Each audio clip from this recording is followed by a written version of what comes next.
ताहिर शिरानी साथी रहेगा, माहिर मौशियात सुहेल वजाज साहब ने भी ज्वाइन कर लिया। सुहेल साहब बहुत शुक्रिया आपके वक्त का। सुहेल साहब, जैसा कि हमारे नुमाइंदे कह रहे थे कि एक आम आदमी के लिए कोई रिलीफ इस तरह का नजर नहीं आ रहा टैक्स की मद में, आप कैसा देख रहे हैं इस बजट को? सर ये वही बजट है जैसे बिजनेस एज यूजुअल है ना, जैसे हम आज तक 77 साल से एक बजट को कॉपी पेस्ट करके दो चार चीजें आगे पीछे करके, मुझे तो इसमें कोई नई चेंज नजर नहीं आ रही।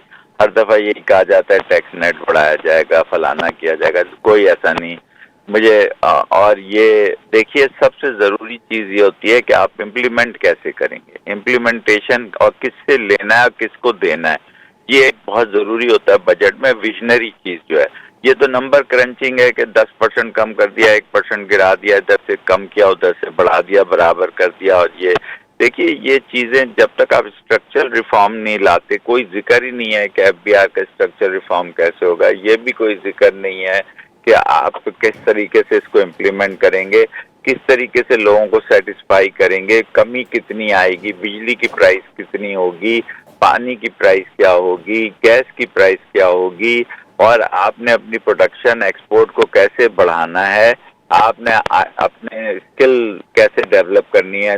जो नौजवानों में हर साल आप 3 से 4 मिलियन बच्चे पैदा करके और 3 साल में एक लाहौर की बराबर शहर खड़ा कर देते हैं, तो हमारी तो जीडीपी भी आबादी से कम बढ़ रही है, तो हम तो क्या करेंगे, इसमें कहीं जिक्र ही नहीं। डेट कैसे कम करना है उसका कोई जिक्र नहीं है कि डेट कम कैसे। आबादी की रोकथाम के इकदाम जो अच्छी चीजें हैं वो दिखा दी गई हैं, जो बुरी चीजें हैं वो छुपा दी गई हैं।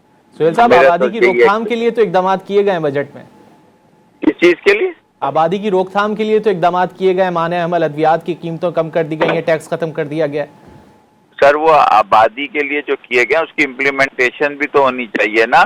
पहले तो इन्होंने उसको लग्जरी आइटम में डाल दिया था, वहां से चलो निकाल के दूसरे आइटम में डाल दिया, लेकिन आपका फैमिली प्लानिंग डिवीजन ही खत्म हो गया है, मुल्क में है ही नहीं।